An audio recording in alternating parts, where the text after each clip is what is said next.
Durante 1000 anos, o catolicismo foi usado como instrumento para controlar e dominar os povos ocupados. Foi criado pelo poder imperial romano para especificamente substituir a força militar impondo o temor a Deus. Constituído como uma legião, auxiliava a expansão territorial romana e se projetou na identidade europeia até tomar vita própria. A sua língua era o latim, usado como uma arma, pois foi a única escrita adotada no ensino das escolas e universidades de todas as localidades europeias, onde os ensinos eram controlados e dispensados exclusivamente pelos sacerdotes. A Igreja assim tornou-se universal, pois quem nascia na Europa nascia na Igreja Católica Apostólica Romana. Todos os serviços religiosos eram iguais e todos deviam pagar impostos a Roma através da Igreja, onde todos deviam sujeitar-se aos seus regulamentos e regras. Este poder dominador implantado pelos romanos foi contestado, mas durou 1000 anos, até o ano 1350. Foi implantado e sustentado à força, mas a peste negra mostrou aos homens que como religião não passava de um simples estelionato da corrupção humana romana, pois esta doença se desenvolveu rapidamente na Europa e não havia como impedir que se espalhasse. Foi vista como o castigo de Deus, que no século XIV baixou na terra, por isso. Não obstante as súplicas, vigílias, missas e procissões, penitências extensas na inteira Europa, a doença passava de um para o outro pelo simples contato com a pessoa doente ou com a sua roupa. E 3 dias depois a pessoa morria. Não havia quem se salvasse. Moria gente como moscas, na França, na Inglaterra, Países Baixos, na Itália, Alemanha. Quase a metade da população morreu da doença que pegava a todos, tanto o humilde como o rico, padres, bispos, freiras, camponeses, mulheres ou crianças. Este castigo devastou a Europa como um furacão entre 1348 e 1350. Parou um tempo e voltou ainda na década seguinte, atacando muitos daqueles que se salvaram a primeira vez, mas aí descobriram que a calamidade podia ser controlada com maior higiene, que o condicionamento da Igreja impedia, e com a morte de tanta gente nasceu uma nova consciência de antirreligião, pois morreu a crença nos milagres pregados pelos catolicismos e, por reação, morreu esta fé nascendo o senso do patriotismo. Em pouco tempo, as ideias nacionalistas fomentaram o ensejo da liberdade. E com o nascimento das nações, começaram a aparecer literaturas em línguas nacionais e novas leis libertavam as observâncias ao cânone romano. Até mesmo as igrejas passaram a ser confiadas aos bispos locais, pois os reis adotavam a ideia romana, mas começavam a brigar com o Papa pelo direito de nomear os seus bispos e abates quando surgiam vagas nos seus territórios. Definitivamente a peste tinha mudado a mentalidade e o respeito para esta religião, e a pólvora e o canhão vieram ampliar a visão da nobreza quando os reis, perdida a crença na igreja, queriam os impostos que a massa popular costumava pagar à igreja. Daí, os homens começaram a considerar-se não mais como cidadãos de Madrid, de Kent ou de Paris, mas como da Espanha, Inglaterra e França. Passaram a dever fidelidade não mais à sua cidade e à igreja, mas ao seu rei, monarca de toda a nação.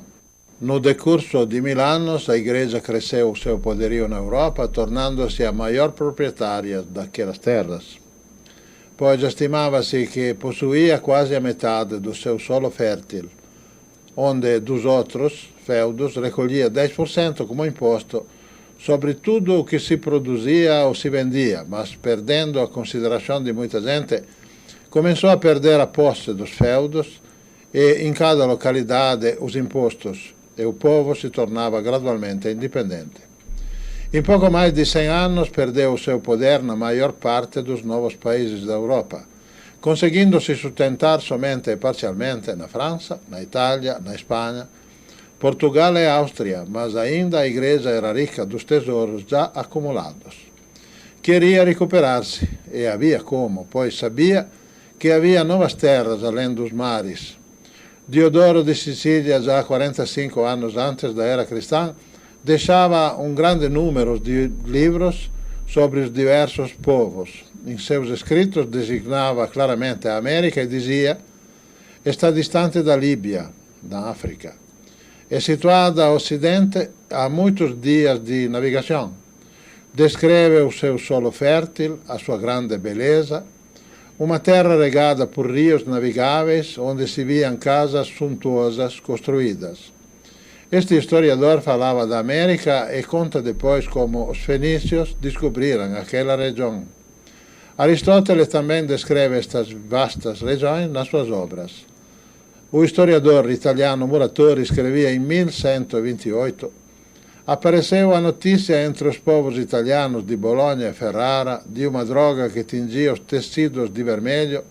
Era uma amostra de mercadoria vinda do Brasile.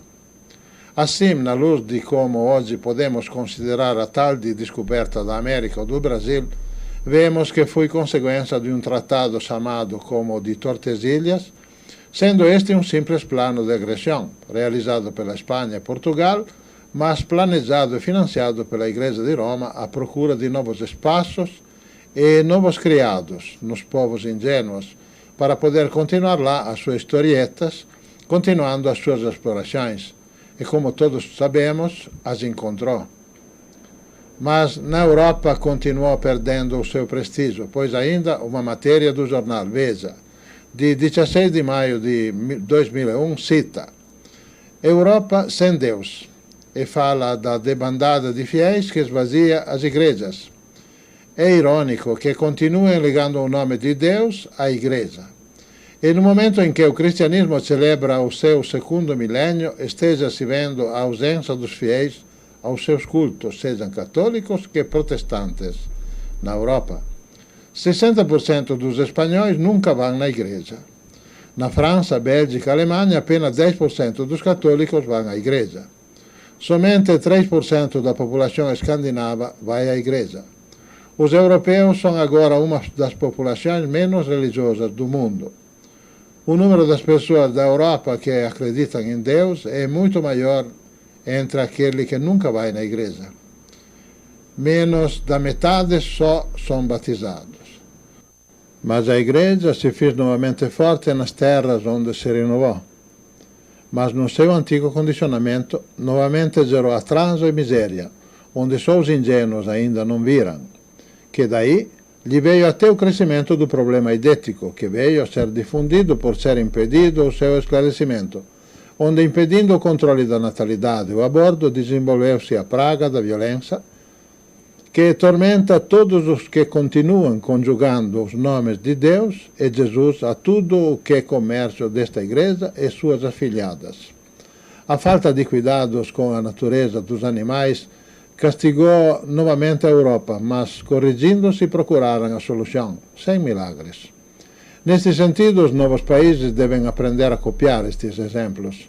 Lá já passaram por estas experiências e se corrigiram, como única forma de forçar o nascimento do seu progresso, pois estando atrelados a este atraso, continuarão ficando impedidos de chegar ao posto que já lhe caberia entre os países evoluídos.